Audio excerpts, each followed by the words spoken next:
Algi suprask, bidonas yra Kremliaus ruporas. Ir jis Ukrainą remia nepakankamai. Ir vietoj Haimarsų jis siunčia mums transbibius ir komunistinę ideologiją. Algi, suprask, čia nieko nereiškia, kad Trumpas sako, kad jis nerems Ukrainos.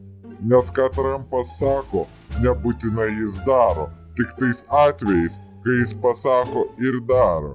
Iš tikrųjų jis žaidžia 5D šachmatais ir kai tu galvoji, kad tu padarei šachą ir matą, jis grįžo į praeitį ir patvarkė tavo motiną jau 5 kartus. O ta Ukraina, kiek jinai svarbi. Svarbiausia, kad dabar aš galiu ramiai nueiti į tualetą ir žinoti, kad nėra aplinkui transbibių. Algi, suprask, geriausia, ką aš galiu pasiūlyti Ukrainai, tai yra apriboti ir sumažinti savo kariuomenę ir atiduoti Donbasą. Už tai galėsime parūkyti porą cizų iš manęs.